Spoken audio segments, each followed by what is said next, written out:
Bueno, muy buenos días a todos. Disculpen por el retraso. Voy a presentar a las dos invitadas de la Comisión de Asuntos Exteriores del Parlamento Europeo que comparecieron ayer en la comisión para explicar la situación en Venezuela. A mi izquierda, la diputada María Corina Machado, diputada de la Asamblea Nacional de Venezuela. Fue la diputada más votada en las elecciones legislativas del 2010. Y a mi derecha, la periodista directora general del canal de noticias NT24, Claudia Gurisati. Yo, sin más, simplemente quería introducirlas y les paso el uso de la palabra. Buenos días, muchísimas gracias a todos por su presencia, por su interés y el seguimiento permanente que hacen a la situación en Venezuela en momentos tan críticos para el futuro de nuestra tierra, de nuestra nación. Y quiero hacer un especial reconocimiento a los venezolanos que nos han acompañado el día de ayer y que nuevamente están aquí hoy presentes, activos como todos los venezolanos alrededor del mundo, conscientes del momento decisivo para el futuro de Venezuela y de la región que atravesamos en estas horas. Nuevamente quiero agradecer la invitación que recibimos de la Comisión de Asuntos Exteriores del Parlamento Europeo para presentar la situación que vive Venezuela. Fue una reunión muy concurrida el día de ayer, con una intensa participación y exposición de distintos puntos de vista. A esta comparecencia fuimos invitados oficialmente por la presidencia de la Comisión de Asuntos Exteriores, no solamente en mi caso, sino otros representantes de las fuerzas democráticas de mi país, y también fueron invitados representantes del gobierno de Venezuela, quienes en un estilo ya característico pues negaron su participación.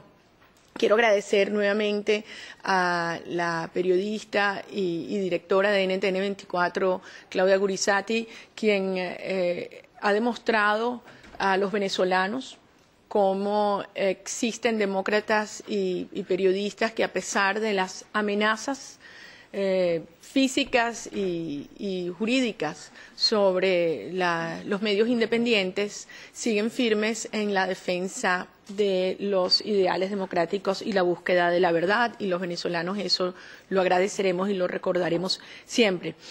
Solamente informarles que en estas últimas horas he tenido la oportunidad de tener encuentros bilaterales con los distintos grupos políticos, conservadores, liberales, demócratas, socialistas, y con el Partido Popular. Tendremos otras reuniones en lo que queda de la tarde, nos retiramos al final del día.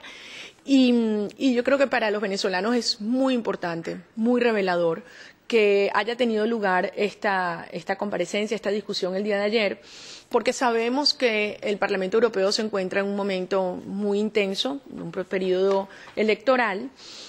Hay otros conflictos en Europa muy delicados, y el hecho que hayan dedicado lo que iba a ser la última reunión, la última sesión de la Comisión de Asuntos Exteriores a abordar la situación venezolana, demuestra, en primer lugar, que hay plena conciencia de la gravedad de lo que ocurre en estas horas en Venezuela y de la importancia que se le otorga a las crisis y las violaciones sistemáticas y masivas de derechos humanos alrededor del mundo, y en particular la situación actual que vive nuestro país. A pesar de que Venezuela no es frontera con la Unión Europea, nos unen lazos muy estrechos con sus países, y por eso en esta hora, en nombre del pueblo de Venezuela, quiero transmitirle nuestro más profundo agradecimiento a los pueblos de Europa por su solidaridad. Y para terminar, hemos insistido, lo hice anoche en la reunión de la comisión, y lo he hecho con cada uno de estos grupos, en insistir en el punto que fue aprobado en la resolución del 27 de febrero en cuanto al envío de una delegación del Parlamento Europeo ad hoc a la mayor brevedad a nuestro país. Se están evaluando cuál es la fecha más próxima posible.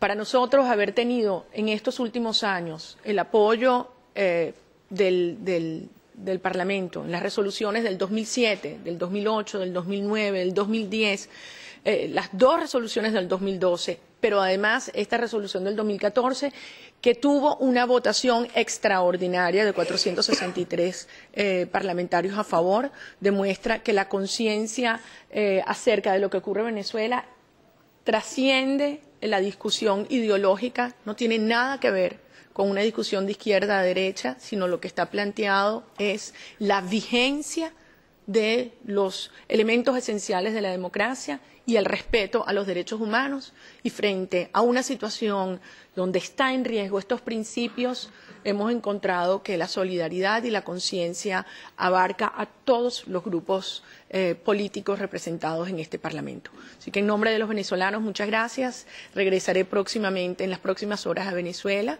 como todos ustedes saben, enfrentando serias amenazas a nuestra integridad física y a las amenazas de persecución política y criminalización. Ya han habido en estas horas declaraciones en mi contra, nuevamente por parte del presidente de la Asamblea Nacional, por haber estado aquí, por haber venido, pero yo asumo esto como parte de mi deber como diputada a la Asamblea Nacional. Muchísimas gracias. Claudia.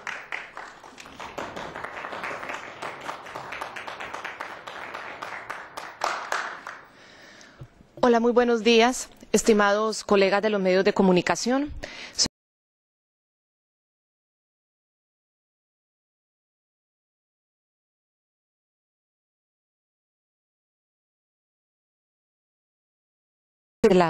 Cuando el periodista es protagonista de la noticia es porque algo anda mal, y algo anda mal en nuestra región. Y estoy hablando específicamente del caso de Venezuela, en el que los periodistas nos hemos enfrentado a una situación de agresión permanente, de contradicción por parte del gobierno chavista, en este caso de Nicolás Maduro, y concretamente NTN 24, es un canal internacional de noticias censurado en Venezuela desde el pasado 12 de febrero, cuando el presidente dio la orden de mandar a cerrar nuestro canal de televisión. Nuestra señal fue apagada mientras informábamos. El 12 de febrero fue una fecha clave en la historia venezolana y en la historia del socialismo del siglo XXI, porque fue el día en el que la gente decidió salir a la calle de manera masiva a protestar después de muchísimos años de no hacerlo. Las calles de Caracas se llenaron de estudiantes, de manifestantes, la sociedad civil salió y una gran mancha blanca, podríamos llamarlo, se tomó estas calles de la ciudad y de la capital venezolana. NTN 24 cubría esta manifestación, que fue pacífica durante toda la mañana, también cubría la manifestación que salió a apoyar a su gobierno, al gobierno de Nicolás Maduro. En horas de la tarde la violencia comenzó. Nuestras cámaras fueron testigos de cuando llegaron unos hombres en moto, los ya conocidos en Venezuela como los motorizados. La marcha se desestabilizó y esa jornada terminó tristemente con 3 muertes, 2 opositores y un oficialista. El gobierno transmitió en cadena nacional la confirmación de esta terrible noticia ese día, el 12 de febrero. Diosdado Cabello, el presidente de la Asamblea Nacional, culpó a la diputada que está aquí sentada conmigo y al opositor Leopoldo López de ser los autores y los incitadores de esos asesinatos. Nosotros transmitimos por completo esas declaraciones y luego escuchamos la versión tanto de Leopoldo López como la tuya, María Corina, y en ese momento la señal de NTN 24 comenzó a ser apagada en los televisores en los hogares venezolanos. Y desde ese día nuestra señal quedó censurada en el país suramericano. Nuestra señal afortunadamente sigue saliendo en los demás países de la región, desde Argentina hasta México, en América Latina, también en los Estados Unidos, y a través de nuestra página web seguimos transmitiendo a través del streaming.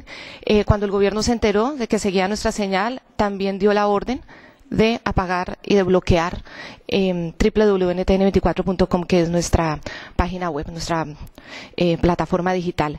También intentaron hackear las cuentas de Twitter y desde ese día hemos estado en eso, en un juego casi que el gobierno bloquea nuestras páginas y nosotros con nuestros directores de plataformas digitales nos ideamos dominios nuevos para poder pasar la señal y luego retornar a la nuestra cuando ya hemos logrado superar a los hackers. Esa ha sido nuestra labor desde el 12 de febrero en Venezuela. Nosotros queremos agradecer muchísimo este espacio que nos abrió el Parlamento Europeo, la Comisión de Asuntos Exteriores, porque para los periodistas en América Latina muchas veces estos apoyos se vuelven en apoyos fundamentales. Nuestra región es una región que ha avanzado profundamente en nuestra integración en muchos aspectos. Nos sentimos muy orgullosos de ser una región que crece económicamente, que lucha para superar la desigualdad. Somos muy buenos amigos en términos diplomáticos, pero muchas veces en los valores democráticos y sobre todo en los valores que tienen que ver con las garantías civiles y las libertades, esa integración parece no tener mucha fuerza ahora. O más bien, están todos los gobiernos que se dicen demócratas dándose la mano y dándose golpes de espalda frente a violaciones de los derechos humanos evidentes. Como periodistas hemos sido testigos de unas situaciones brutales y aberrantes en las calles de Venezuela. Hemos visto cómo la violencia por parte de quienes ostentan la fuerza es sobredimensionada sobre las personas inermes, es decir, sobre quienes no tienen armas. Hemos visto casos de tortura a plena luz del día. Yo les puedo poner muchos ejemplos que yo creo que ustedes también como periodistas han sido testigos, como una mujer que fue golpeada por una funcionaria de la Guardia Nacional al frente de sus compañeras hasta casi romperle el cráneo. La funcionaria se quitó el casco y la golpeó a plena luz del día ante los gritos de la gente que pedían que alguien hiciera algo. Luego esta mujer fue arrastrada hacia una cárcel, duró 2 días detenida y ahora esa mujer enfrenta cargos judiciales. Hemos sido testigos, por ejemplo, del testimonio de una madre que perdió a su hija, una joven estudiante. Un guardia nacional les disparó a muy corta distancia un perdigón en la cara y la mató. Hemos sido testigos de cómo entran a los conjuntos residenciales donde viven los estudiantes que protestan y hombres que ni siquiera portan uniforme, ni se identifican, ni sin orden judicial, arrestan a estos jóvenes, se los llevan, los mantienen incomunicados, su familia no sabe dónde están, no les permiten hablar con abogados y bueno, esas familias están pasando momentos muy difíciles. Nosotros vamos a seguir informando. El periodista, en épocas en que la democracia entra en crisis, tiene también la doble función de no solamente cumplir con su derecho a la libertad de expresión, sino también con su deber de informar, de denunciar y de cuestionar. NTN 24 ha abierto sus micrófonos permanentemente al oficialismo, pero el oficialismo en este momento en Venezuela no tolera que los micrófonos de NTN 24 se abran a la oposición. Y por eso entendemos nosotros que hemos sido censurados. En la resolución que mencionaba la diputada María Corina Machado del 27 de febrero también hubo un apoyo por parte del Parlamento Europeo en pleno en esta resolución que condena las violaciones a los derechos humanos, un apoyo fundamental a nuestra labor. Nosotros sabemos que nuestros derechos están protegidos por la Carta Interamericana, la Carta Democrática Interamericana, por la Declaración Universal de los Derechos Humanos, incluso por la Declaración de los Derechos Fundamentales de la Unión Europea. Así que vamos a seguir adelante en nuestra labor. Muchísimas gracias a ustedes, colegas.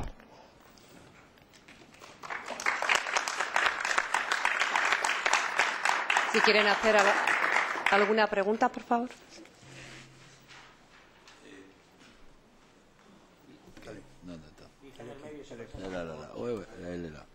Aló. Por fin yo me puedo exprimir en español y no lo hago en frañol.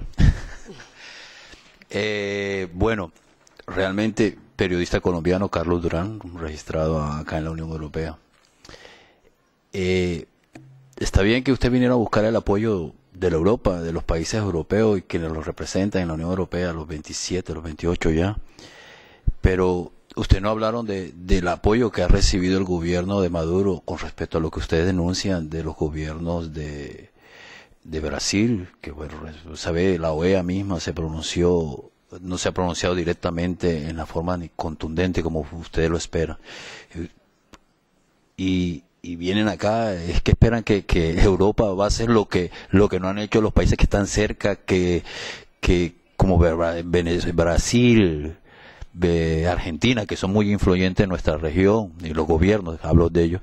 Entonces, ¿qué esperan de acá? Si los gobiernos cercanos y la OEA misma, a la cual pertenece nuestro país y a Venezuela, que es nuestra hermana patria, que nos une mucho, y que estamos pendientes de todo lo que pasa, ¿por qué viene a buscar el apoyo aquí si debe buscarlo allá donde deben hacerlo, directo a los vecinos?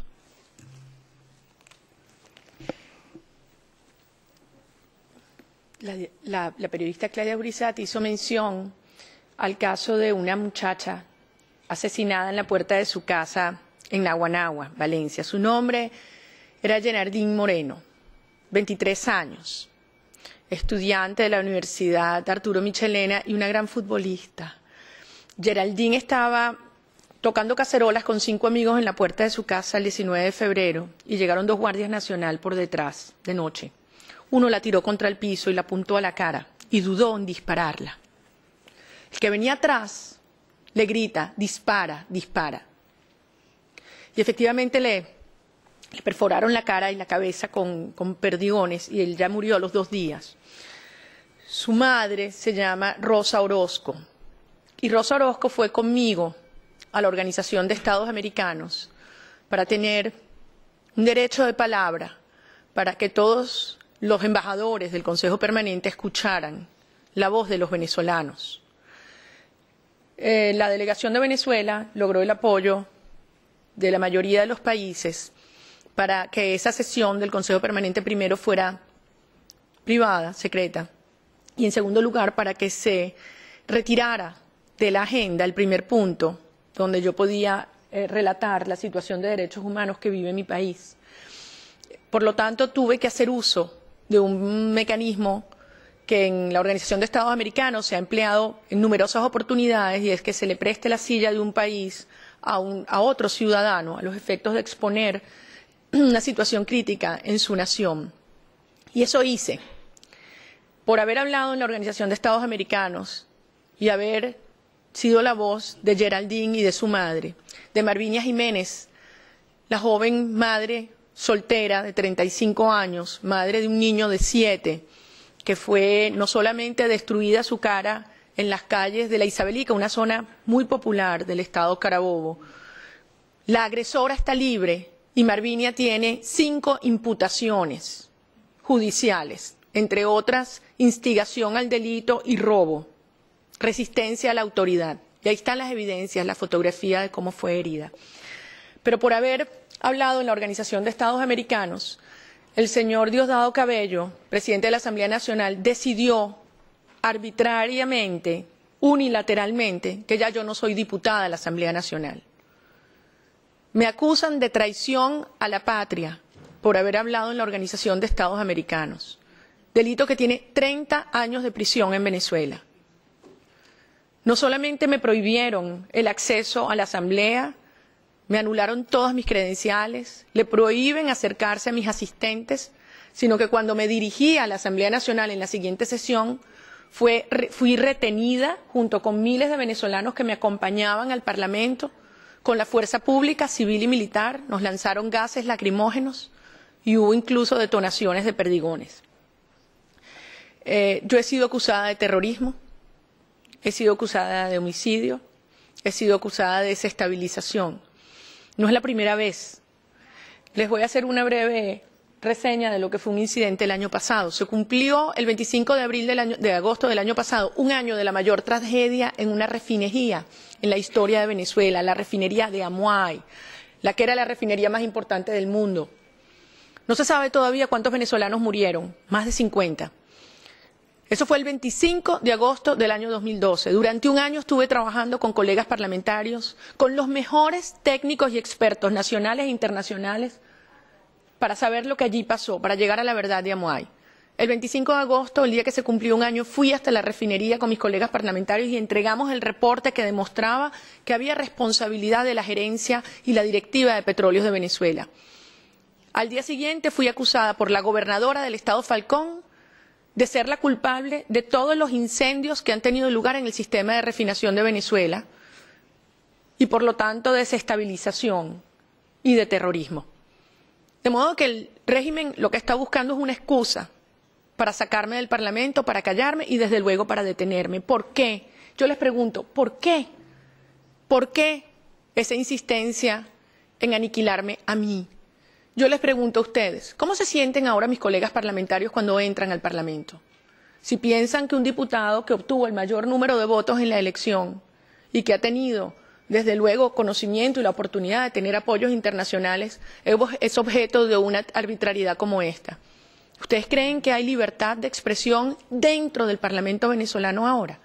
¿Cómo se sienten Marvinia y Génesis y Rosa y Adriana y Gladys, sus madres, sus hermanos, sus amigos?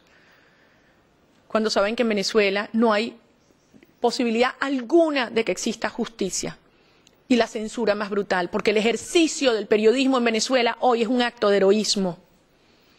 Y lo único que nos queda para que el mundo sepa lo que ocurre es la posibilidad de estos espacios. Y por eso estoy aquí, porque aquí hay demócratas. Y aquí hay hombres y mujeres que les duele lo que ocurre en Venezuela, una violación sistemática y masiva de derechos humanos. Y el señor Maduro cruzó una línea roja en estas últimas 8 semanas.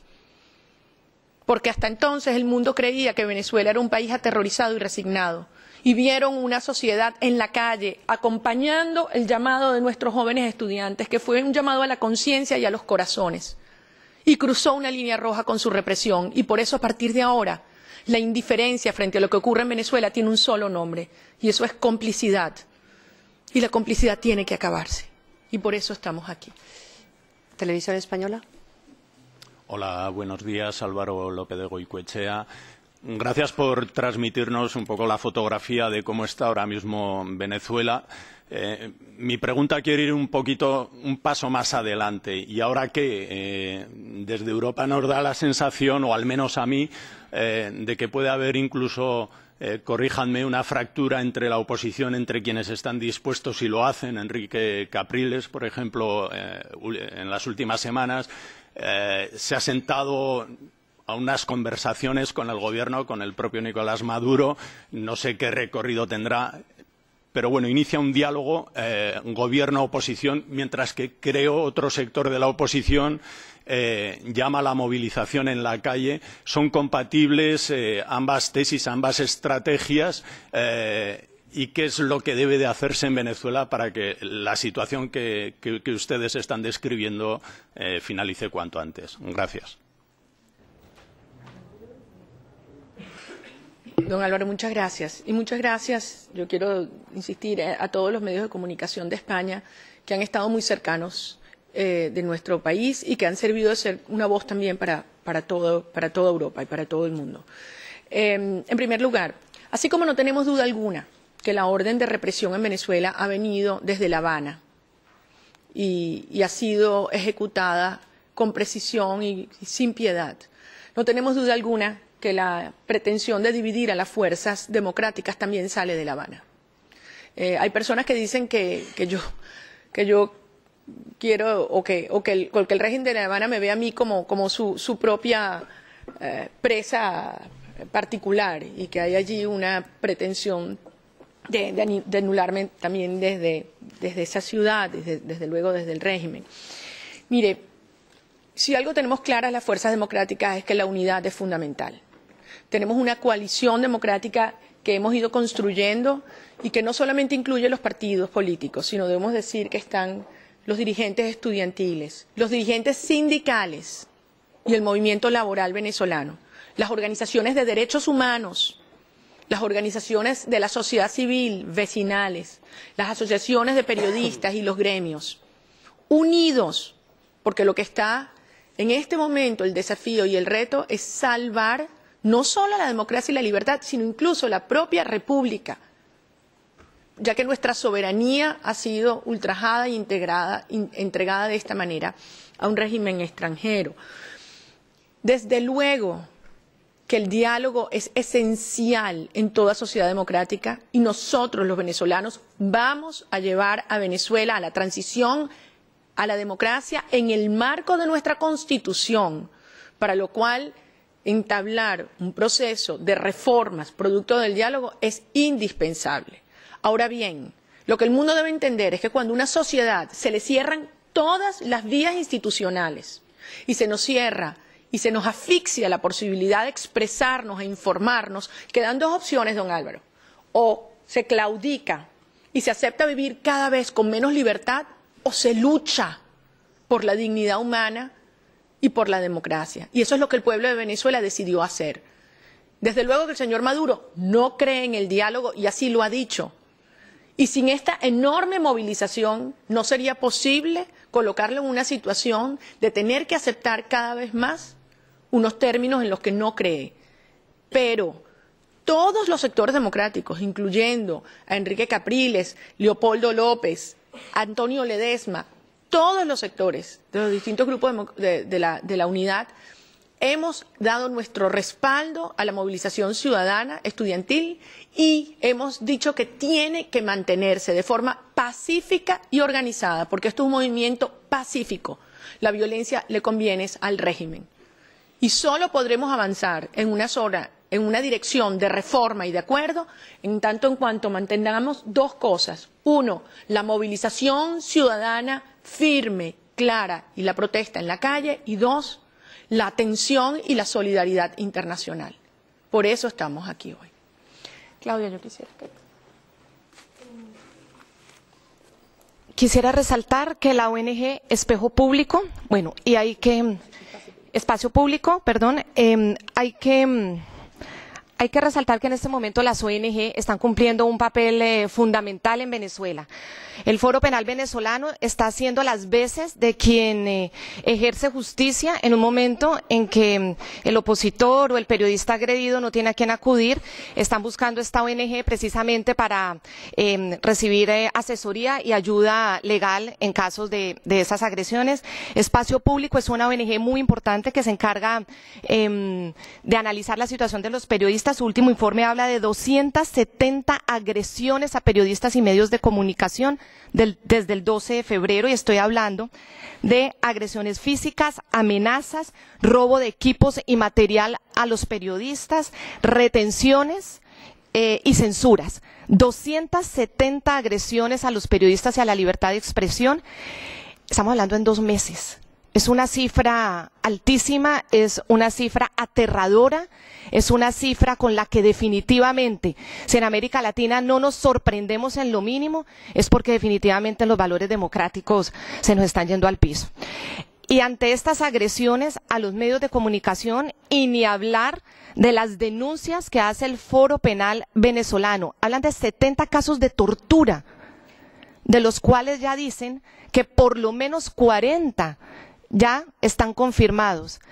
¿Y qué pasa cuando consultamos a las cancillerías de los gobiernos latinoamericanos? Hay silencio, que también lo calificaría yo de la manera más sutil como un silencio sorprendente. Enrico Serveto, del diario ABC. Muy buenas, soy Enrique Serveto, del diario ABC de Madrid.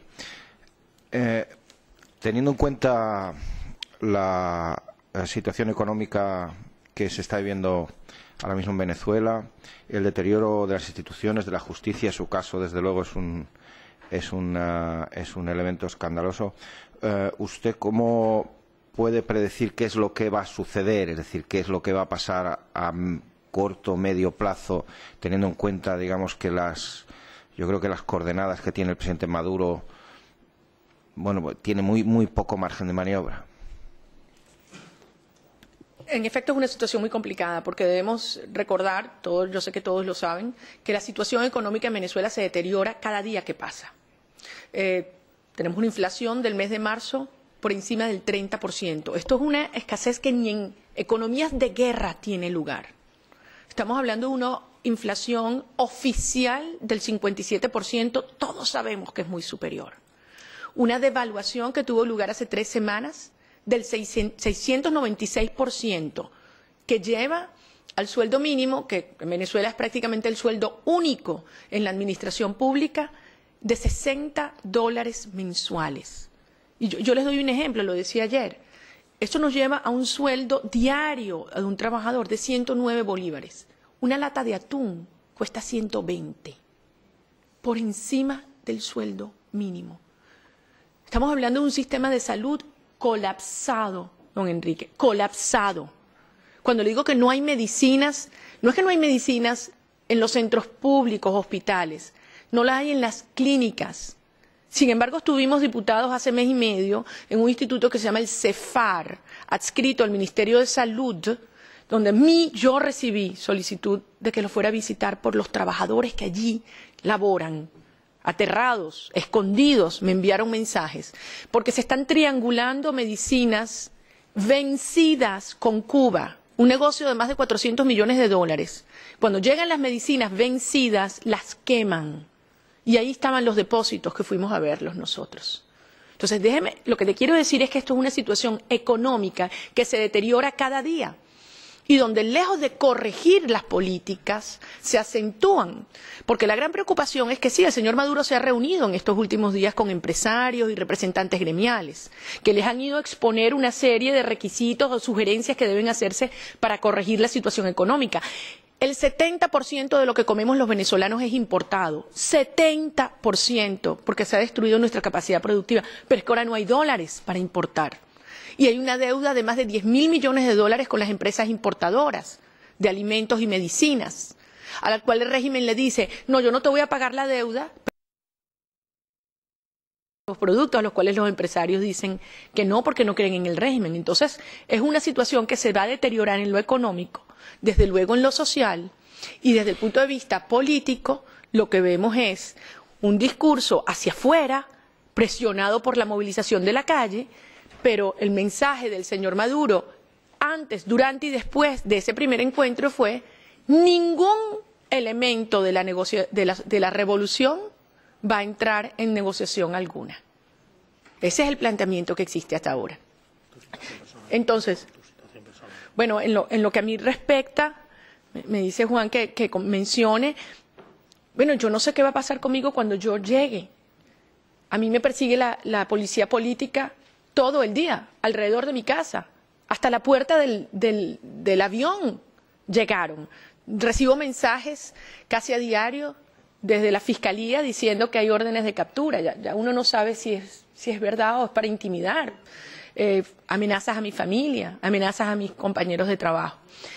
De modo que lo que yo quisiera transmitirles es que estamos en una situación definitiva y decisiva para Venezuela. Y yo digo, para la región, para la región. Nunca el régimen ha estado en estos 15 años tan débil como lo está ahora y nunca el mundo tan claro de cuál es la realidad de lo que ocurre en nuestro país. Los venezolanos, y yo quiero transmitirles esto, hemos tomado la decisión de luchar nuestras generaciones para conquistar la democracia y la libertad. El movimiento de protesta no lo van a detener y por lo tanto nuestro compromiso es mantener la presión con el régimen para lograr avanzar en un proceso de transición a la democracia. Que ellos lo quieran, desde luego que no, pero la presión ciudadana organizada ha demostrado a lo largo de la historia que hasta los regímenes más oprobiosos tienen que escuchar y retroceder. Y por eso necesitamos del apoyo de los demócratas del mundo. Bueno, pues muchísimas gracias por estos testimonios conmovedores. Muchas gracias a todos por su presencia y aquí terminamos. Gracias. Gracias a todos. Muchísimas gracias.